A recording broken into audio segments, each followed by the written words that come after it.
Hi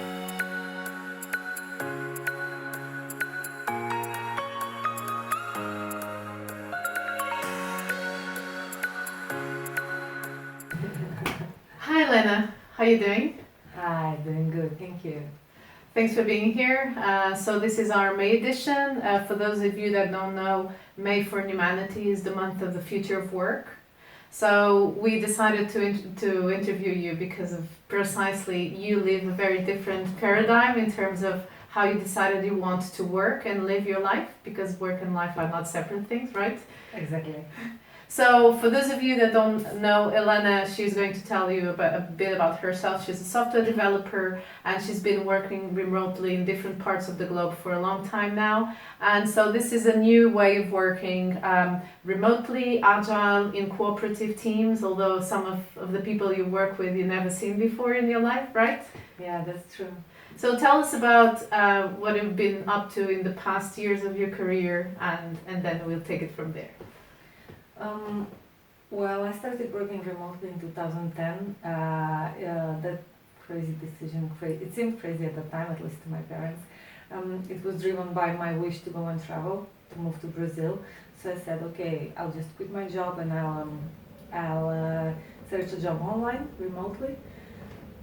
The idea was to search for a job in Brazil, but while on the different job boards, I ended up landing a job in the United States, and I worked remotely.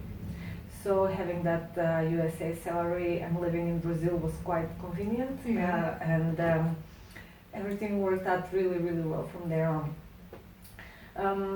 Since then, I've never worked in an office, and I've had many offers, but it's not about the money. I just can't imagine myself.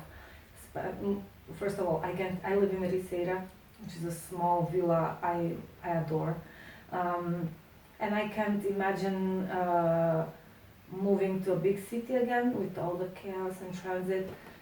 So no way to that, and also just spending time in just commuting, spending at least 1 hour per day commuting is also not a viable option for me. And you're a mom, right? So that is an important piece of the puzzle in all the logistics of your life, right? Yes, I'm a mom, and I need to be there at 9 o'clock to leave him at school, 5 o'clock to pick him from school, and being location independent is giving me and my son the possibility to live a better life, because after school we go for a walk on the beach. We go and just enjoy the Portuguese sun.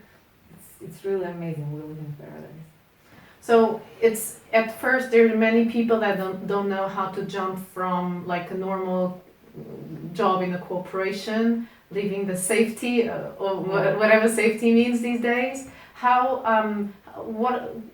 what can people expect from this life as a digital nomad, or this new type of life? Tell us a bit about what are the pros and the cons, so that people understand what is to live in a different paradigm. Yeah, so what we talked about so far are the pros. It's amazing, yes, but there are many cons also. First of all, people need to learn that remote working or working from home or just not going to the office requires a lot of discipline. So you still need to get up in the morning, or you can start whenever, but you need to work those 8 hours per day if it is an 8 hours per day job. So that's one thing that first people can go into, oh my god, I can't finish my work on time and I'm not as productive as I thought I would be.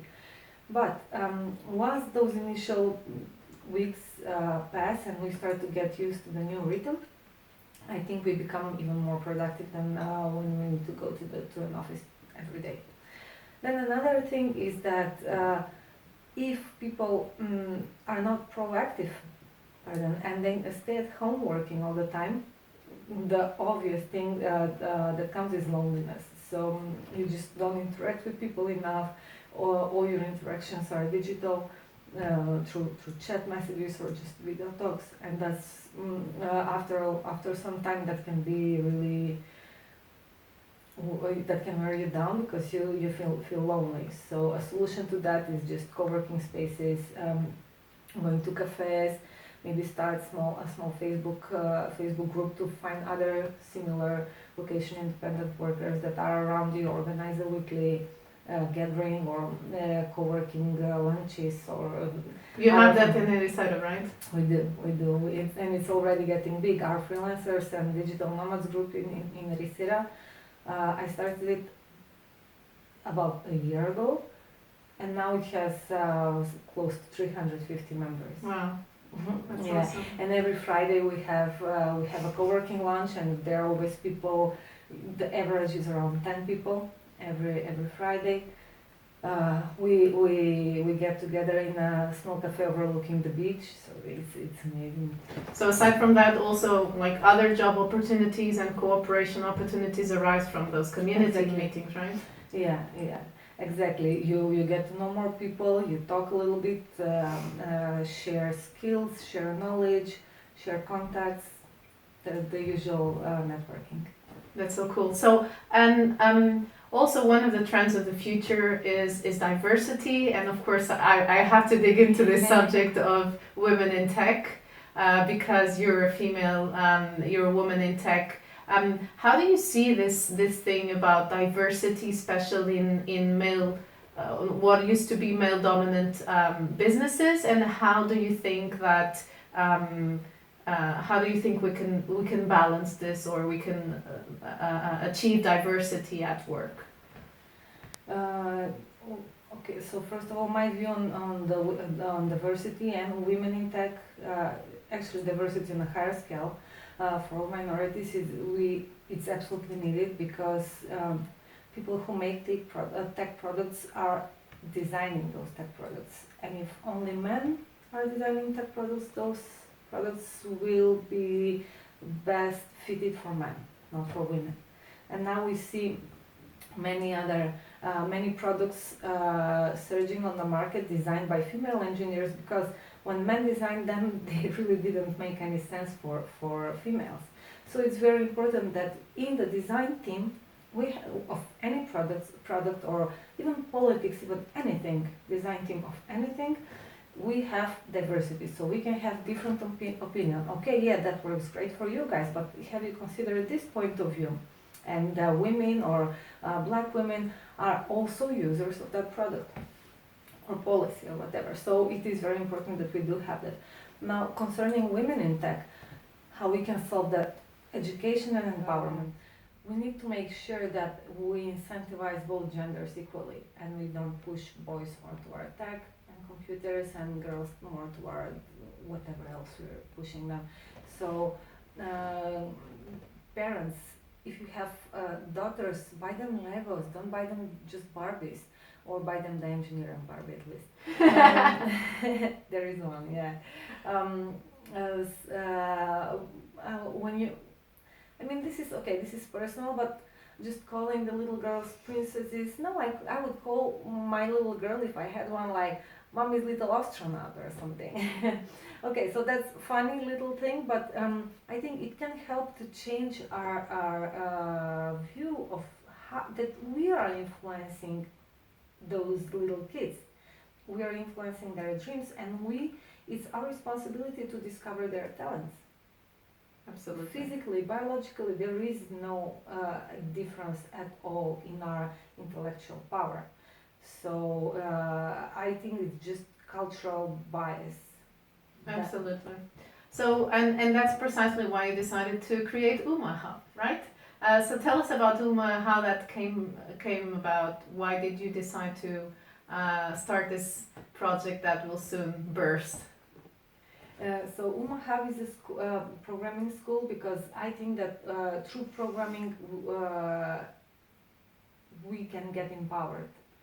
Just being able to solve problems, thinking differently a little bit, and instead of seeing problems, seeing them as opportunities to think and find solutions, and then feel good about it. Feel good about finding that solution.